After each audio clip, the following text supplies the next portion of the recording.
Poverty is a choice. It doesn't matter where you were born, whether you were born into a hole. Once you can think creatively and innovatively, you can make money. So when you say you are poor, the question we must ask you is, are you poor in mind or poor in pocket?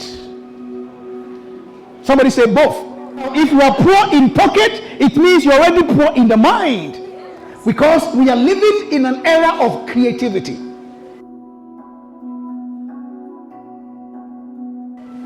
The third pillar or factor that is driving change on our continent, ladies and gentlemen, is increase in knowledge and options among customers. Today, ladies and gentlemen, you can travel from here to America without anything in your pocket. Go with your laptop and you come back with dollars. Why? Because you are knowledgeable. You have something that can bring value to the marketplace, and people will pay you for it. So those of you who have parents who have left you with a lot of property, listen, let me tell you, if you don't sharpen your brain and your creativity, one single person will bring value to you and take 90% of your property without any challenge, because it's bringing you something that you don't know. That is the era in which we are. Then globalization, and of course globalization, I don't need to talk about it, because if you understand all the three factors, and you understand that with the application of the factors now, you can do business anywhere in the world. That is what we are talking about as far as globalization is concerned. Listen, gentlemen, this is what China saw far in advance. And when people were thinking that they were a communist country, they were not doing anything, this is what they were preparing to take ownership, to take over. Today, China is not only a superpower in terms of military might, China is a force to reckon with as far as trade and export is concerned. And you know what that means? Translation into what we call dollars. That is what we are talking about now, ladies and gentlemen. So if we are talking about all these things, then we need to contextualize it. Let's come back home and look at Africa. Where are we? Where do we fit in as far as these things are concerned? And I'm going to share with you a few things, ladies and gentlemen, and after that, it may look gloomy, but I will tell you for a fact that the only continent that is left untouched with all the abundance of resources is Africa. So you must be proud that you live in a continent that has everything that will make the world what it's supposed to be. Without Africa, there will not be mobile phones. The place is called Congo Brazzaville, right here next door. So Africa has a lot to offer the world, ladies and gentlemen, and that is what I want us to explore. So what are we talking about here, ladies and gentlemen? Africa has a market comprising 1.4 billion people, and the combined GDP estimated at 6.7 trillion. That is the kind of market we are talking about here. Again, ladies and gentlemen, Africa has a mass of 30 million square kilometers, 3 times bigger than China, and second largest continent in the world. So Africa has something to offer. There is vast amounts of natural resources that are needed for the green fourth industrial revolution, as I mentioned earlier. So Africa is also important in the world map. With a median age of 25 years old, ladies and gentlemen, Africa is the youngest continent in the world. Why? By 2025, Africa's population will be 1.5 billion, making 18% of the world's population. The youngest populations are all in Africa. And if you look at the data provided here, according to the United Nations, Niger, Uganda would have the second youngest nation in the world. And that includes all of you. Now, if you look at all this data, ladies and gentlemen, it gives us a lot of opportunities. Why? The people in the developed countries are aging, which means foreign direct investment is opening up for countries like us in Africa. But that will mean that we have to develop our skills. That will mean that we're going to have to prepare ourselves to become valuable to the rest of the world so that we can attract these FDIs. Otherwise, nothing is going to come to us regardless of how young we are. Now, again, another interesting policy that our presidents and our leaders on the continent has adopted is the African Continental Free Trade Agreement, the AFTA. And I'm sure if you're an investor, you must have read about it. If you have not, I encourage you to read more about the Africa Continental Free Trade Area. China is Africa's largest trading partner. The value between Africa and China rose by 35%. At the same time, between African and African countries, we did 50.4%. That is the reason why our presidents and our unions are promoting the Africa Continental Free Trade Area so that we can reduce tariffs among members and improve policy areas such as trade facilitation and services, so that regulatory measures such as sanitary standards and technical barriers could be removed to promote trade amongst us.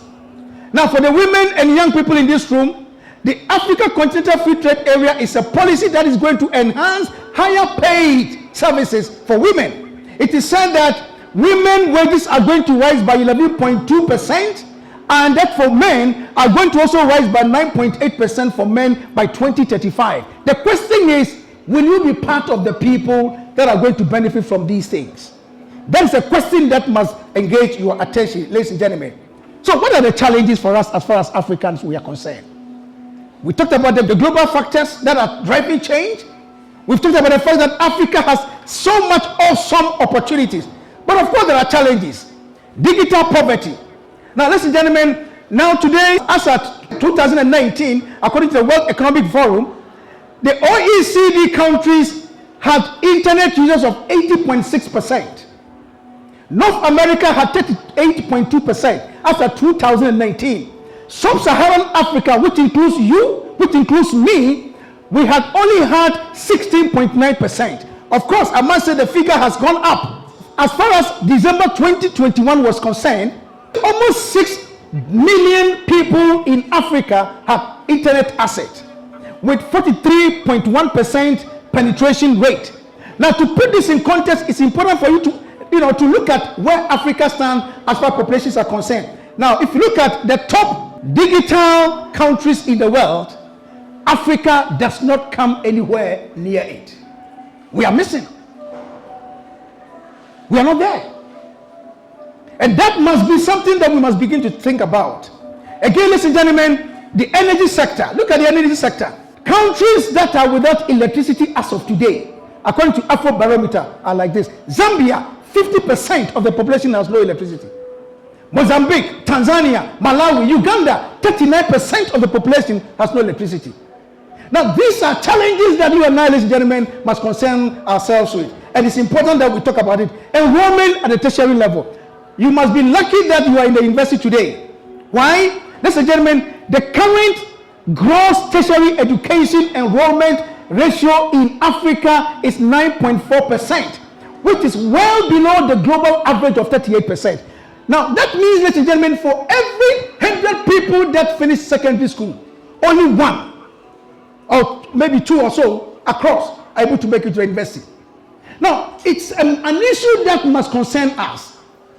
And if we are talking about positioning ourselves strategically, we must begin to question how can we improve these things as far as we are concerned. Across the country, ladies and gentlemen, approximately 9 million students are enrolled in tertiary education sector, which is 3% of all student enrollments in the region and 4% of the total tertiary education students enrollment globally.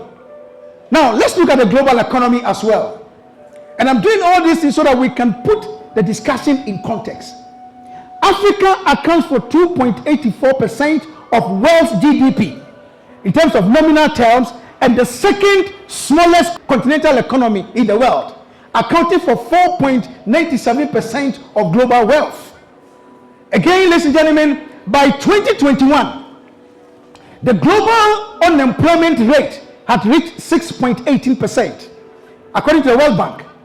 The total global number of unemployed young people is estimated to reach 73 million in 2022, according to ILO, to the extent that the Deputy Director General for Policy of ILO, Martha Newton, said, what you and I, the young people like you, need is well-functioning labor markets with decent job opportunities for those already participating in the labor market, along with quality education and training opportunities for those yet to enter it, including you. Now, ladies and gentlemen, what does this mean as far as you and I are concerned? particularly you that are about to enter the global market, the job market. Do these factors apply to you? And if they do, in what context? And that is what I want us to discuss now. Now, those of you who are doing marketing, I'm sure you might have read about the story or the analogy that has been painted of two guys who were sent to go to India. And when they went to India several years back, they saw that in India, so many people in one of the suburbs of India, almost everybody was wearing no sandals. Somebody said, there's no market for us because nobody is going to buy it. Another person said, come on, what a great opportunity for us to go and sell shoes there. And today, that is another big business for somebody. The challenges are painted to us, ladies and gentlemen. We can look at them as obstacles, but we can also look at them as opportunities. The choice is yours. Nobody is going to force you to either complain or embrace these things as opportunities. So the question is, are we going to behave like that young child whose mother works in the bank? And when the mother goes to work, he carries this boy to the bank, and the boy is playing under the table on which the mother is working. And right on top of the little boy, the mother is transferring millions and trillions of dollars into people's accounts. But this young little boy has no clue what is happening on top of his head. You're going to be a graduate very soon. You're a student in a Makerere University. That means that you are far better than so many people whose brains have not been, sharpened. The essence of tertiary education is not to make you smart. It's just to help you to think and think creatively. That is the essence of tertiary education. So the question I'm asking here today is that, are we going to walk around like they said that there are three groups of people, those who have no idea what is happening around them? And I started to think whether there are people in this university, in this continent, who have no clue what is happening around us. That trillions of dollars are moving around across the continent and what have you, and all of us, what that we are doing is that we are thinking about our posho, we are thinking about matoke, we are thinking about our fufu and our banku and our ugali and things of that nature. When big things are moving on top of our head. And if that is how we are going to behave, ladies and gentlemen, then we might as well drink poison and die, because there will be no value for us as far as the future is concerned. So the question is, what is the way forward? What is the way forward? Now, I'm going to propose a few things for us. And as I said, this is not academic. This is just to energize us, to inspire us, to begin to see things from a different perspective. The first thing I want to talk to us about is that let us understand where the world is heading towards. The world has changed, ladies and gentlemen, and the world has created a path. You either fall in line or you are thrown out. You cannot live today without technology. You cannot live today and run a business in your silos without thinking about globalization. You cannot live today and run a business and think because you are an entrepreneur, your business will succeed without giving thought to the needs of the customer. The world has changed. So there's a clear path that the world has chosen. Are you willing to be in that path? And are you willing to acquire the necessary skills that will enable you to be an active participant on that road? That is the question. Those of you who do literature, there's a literature book, Shakespeare, it said to be or not to be. Some people say they are still arguing whether to be or not to be. And I'm telling you, gentlemen, be in that road if you want to become an active participant. If you want to be counted as a relevant citizen of the continent, of the globe, you need to know where the world is going. That is what I want us to understand. Now, to do that, ladies and gentlemen, we must understand that the world rests on pillars. The world is not the way we see it. There's a difference between seeing and looking. You look with your eyes, but you see with your mind.